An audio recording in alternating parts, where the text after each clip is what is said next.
Magandang umaga po, pinipinin ko daw. Bago tayo magkakaroon na tayo ng iting aktibidad. At tinatawag ko ito buhay ng dinamika. Basahin ang pagod mo para sa inyo. Hanapin ang tatlong problema na yaman na lalaki sa ito. Ilabas ang mga tips na nasa loob. Buhay ang mga salita gamit ang mga tips na ito. At tasamin din maliwanag na iwalit ang kasama sa problema. Kung mamalado ang mga pinagbigat at pinagbigat ko ay. Maaari na naman natin ang problema at maaari punta kayo sa harap at magkakaroon na doon lang ang kamulanan at kung walang salita ang mga nasa sobre.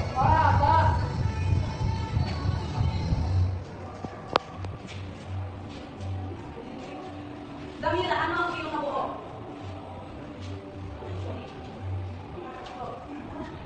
Ang aking kuma ay Yuwan at ang aking po ay Sam. At dahil dyan, nagkakaroon kayo ng dating malam. Kaya ayaw hati-hati kayo ng dating malam. Bakit sa ating ginawang aktibidad? May idea na ba kayo? Opo! Ang ating tatalakayan ngayong araw ay ang dinastiyang Hina.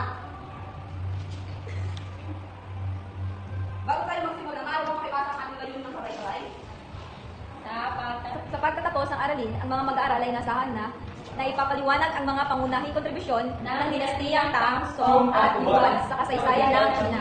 Namumuo ng Venn diagram na nagpapakita ng pagkakaiba at kakatulad ng tatlong dinastiya at nakapagpapahayag ng pagpapalaga sa mga naimbag ng Tang, Song at Yuan sa kasalukuyan ng Biasnan. Tayo ay tumako na sa ating aralin. Ang unang dinastiyang ating aralin ay ang dinastiyang Tang. Ang dinastiyang Tang, meron tatlong emperador. Ito si Yuan Emperador, Li Shimin, at saka si Emperador Bandong. Ang ambag ni Yuan, hindi tinatawag dinastiyang Tang na bumagsak ang tubig. Pinagdadang ang pamahalaan ng ekonomiya at ang kanyang kontribusyon naman, nasyuhan sa pagpapaunlad ng pamumuno. At si Li Shimin naman, pinahusay ng sistema ng pampolitika at pagpupis ng hukbong sandatahan. Pinalawak na rin ang teritoryo ng China at pinalakas ang usayan sa kalakasan. Nag-isaya ang ginto ang panahon ng China dahil sa kaayusan, kapayapaan at kasaganahan. Sumuporta at sining ang musika panitikan panahon ng at ang kanyang kontribusyon naman Emperor Guangdong, pinaguyod ang unad ng kultura Chinin at China. Naintindihan niyo ba? Opo! Base sa mga namuno, sino ang pangalawang namuno sa dinastiyang Tang? Damira, ma'am? Yan po, Emperador Taipei. Mahusay. Ang pangalawang namuno ng dinastiyang Tang ay si Emperador Taizong. Siya ang anak ni si Yuan. At ang pangalawa naman ay ang dinastiyang Song. Mali bang pagkasa ay ni dinastiyang Song.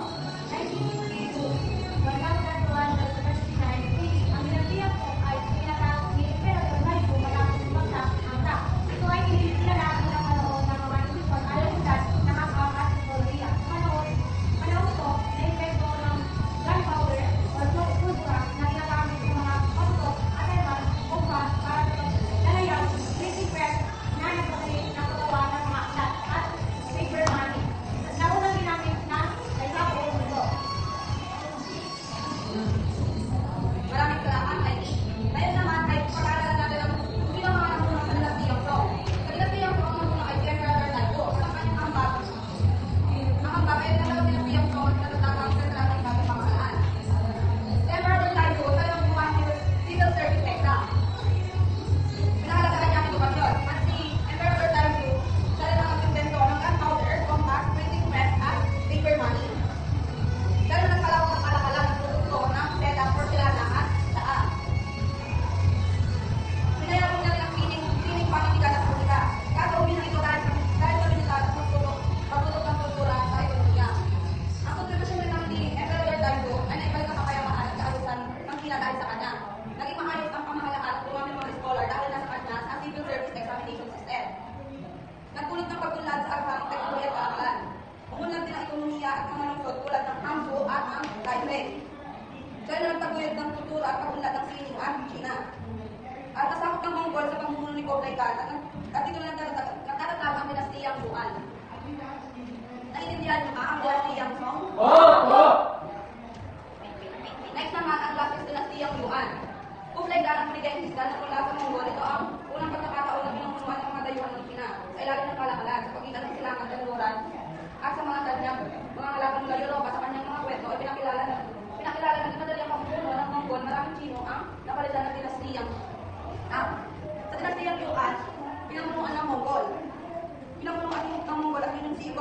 yan. Naintindihan niyo ba? Opo! Okay. Ngayon naman ay, kung talagang nakinig kayo sa ating aralin, may tatlo lang ang katanungan. Una rito, ano ang tatlong dinastiyang ating tinalakay? Heidi? Yuan, Song, Tama. Ang tatlong dinastiyang ng ating pinag-aralan ay ang Song, Yuan, at Tang Dynasty. Dahil kaya nakinig, magkakaroon tayo ng maikling pagsusulit.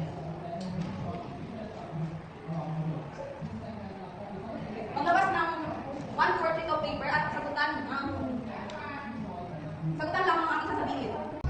Kung kayo kahit talagang nakinig sa ating aralin, kayo ay magkakaroon ng maikling aktibidad. At tinatawag ko itong Venn diagram. Sa Venn diagram na ito, isulat nila ang pagkakaiba at pagkakatulad ng tatlong dinastiyang China.